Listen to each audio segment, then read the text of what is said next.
Hi everyone, this is Suzanne Wagner. I'm doing kind of like a free-form blog today.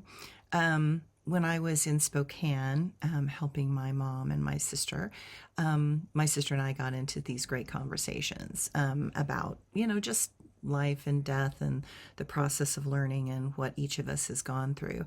And one of the things that I'm incredibly proud of with both her and I is that we had this inner fire that would look at a situation and just say, that's not right. And, or that's not how it's supposed to be. And she and I were endlessly in our own ways getting into trouble with authority figures and people that were adults that were supposed to know better than us. And we were always calling out the obvious dysfunction of a situation or the obvious lie that was in the space or the obvious manipulation that someone's words were using as a way to control or to manipulate in order to get what they wanted. I'm sure we drove the nuns in parochial school completely insane because, things that just are illogical and don't make any sense. People that have certain types of beliefs and quote faith, basically sometimes don't have a rationale, that they don't look at something realistically or rationally, and they tout these quote truths, but they aren't actually grounded in any real place or truth in the whole. So I get that, there have been great teachers on this planet, and I have studied numerous ones. I can't say I've studied them all, but I have been one of those people that has researched a lot of religions and the different perspectives. And what I find is that at the base of all of them, whether that's the religion of psychology or the religion of quantum physics or, the religion of, Christianity or Islamic stuff, what I find is that the core of it are shared truths. Now, how they get to those truths is the personal predilection of a culture or a bias. But what I have discovered is that, we live in a world that seeks out knowledge. And I totally understand this because I have absolutely done this in my 20s and 30s, that I wanted to read all the books and I wanted to study all the different systems and I wanted to really understand. And I own and recognize 100% that I needed that because of the deep fear that I was holding inside. So I needed to read the books and to read these truths and to do comparative analyses between the Bhagavad Gita and the Tibetan Book of the Dead, in order to feel as if I had a base upon which that I could stand, that was the foundation of my own beliefs and feelings and morals and values. And, you have to sometimes feel comfortable, and oftentimes information makes us feel confident. But there's a point where knowledge, for the sake of knowledge, that is just living in the brain, is absolutely not enough. I mean, we're down here in this corporeal form to have experiences. I see in our world people that are information junkies. They go out there on the internet and they feel like they know because they have looked at this video or whatever, and that they think that person is the expert. But the bottom line is there's just a lot of false people out there and a lot of people pretending they're an expert when they're not. I've dealt with super famous people, super rich people, and that just because they're famous and rich doesn't mean they're sane. But they have influence, and so because they have influence, they can pull people one way or the other. And what I find is that people are so insecure that they are seeking out that knowledge base to validate their own dysfunction, but validate their own distortions in their own lens.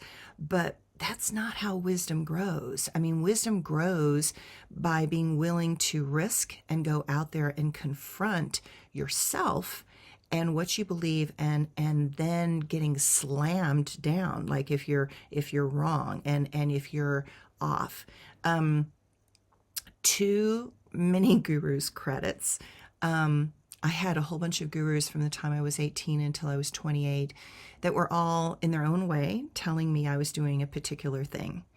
And I couldn't see it. I honestly couldn't see it. And I was doing everything right. I'm like meditating, and I'm doing the mantras, and then I'm doing the yoga, and I'm doing everything right. And I had the super validation for my ego that I'm on the spiritual path and I'm doing the right thing. And I have these tools, and these tools give me power and influence over other people. And I'll never forget that at one point I heard the angels say to me, "You are not the first. You are not the last.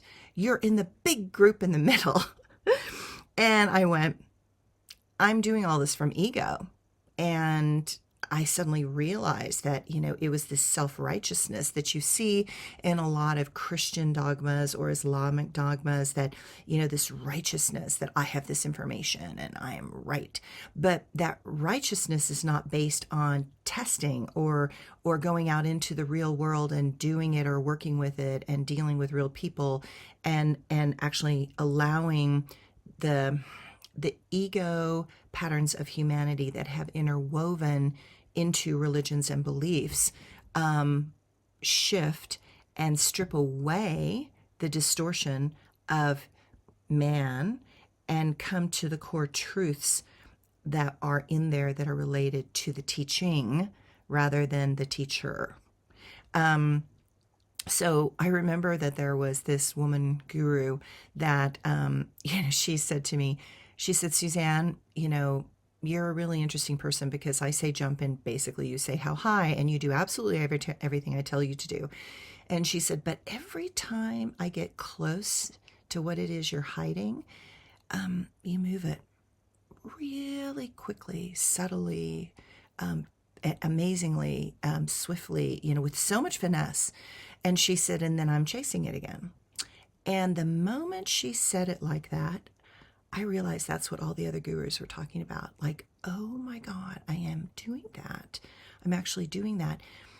And again, the value of a teacher, a good teacher, is in a person who will confront your dysfunction to the best of their ability.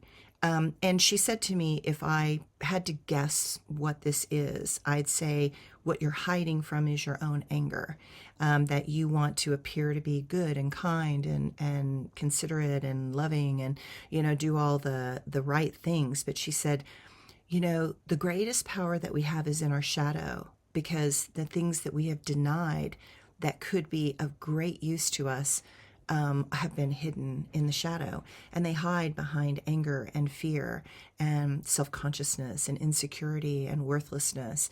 And she said, "You're so powerful. The most powerful person can use all their power to stay stuck."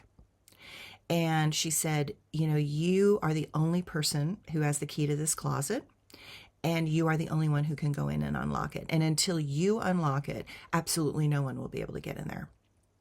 And when she said that, I was like, oh, fuck, she's completely right. And so from that point on, I kept trying to do as much as I could to consciously unravel my ego and my attachment and my defensiveness and my shutdownness.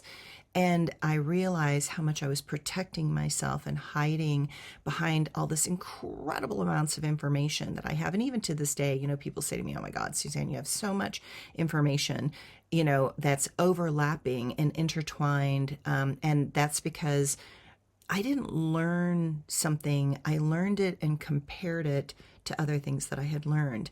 And I started to create my own voice, my own core center of wisdom, my own assemblage point of truth, of the reality. And that to me was the value of it. But there's a point where you have to let it all go and you have to take risk. And you see, every great teacher or guru walked away. Jesus walked away and walked all the way through Asia and gathered up a ton of wisdom and came back and brought all that wisdom from all those cultures and all those religions and all those perspectives in the Bible. And if you're a comparative analysis person, you will find Sumerian stories in the Bible, you'll find Egyptian stories in the Bible, and Hindu stories in the Bible, and Buddhist stories in the Bible, and you'll find this, that what he did was he pulled the greatest teachings and stories of the time and pulled them in together and created his Bible, or Christianity. And so why it's so powerful is that it's a panoply of some of the greatest religions at the time. And it crosses cultures. It actually is a cross-cultural religion, and some people think that Christianity is a purity thing, but it's really not. It's the greatest panoply of wisdom that was gathered up at that particular time historically, and it's brilliant. It's absolutely brilliant. So, I say this to people because I watch everybody get buried in YouTube, and I notice I'm on YouTube, but they get buried in YouTube, and they get buried in their phones, and they get buried in the things that they have preferences on looking at that calm them down. But really what they're doing is they're looking for validation. And I find wisdom can never be learned from validation. My greatest wisdom has come because teachers and gurus and yogis and bodhisattvas and facilitators have called me on my shit over and over and over again. And sometimes many had to call me on the same shit over and over and over again for me to suddenly go, oh crap, I'm doing that.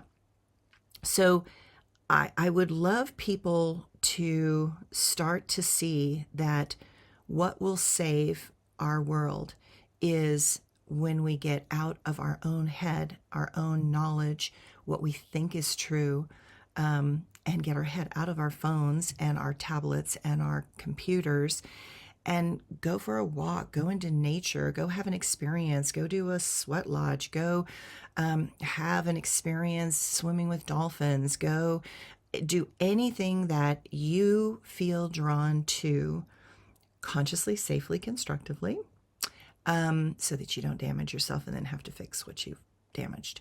But to do it and learn who's in there, learn who's actually inside of you. Because who's inside of you is incredible and wonderful and magnificent. And for most people, asleep. It's asleep.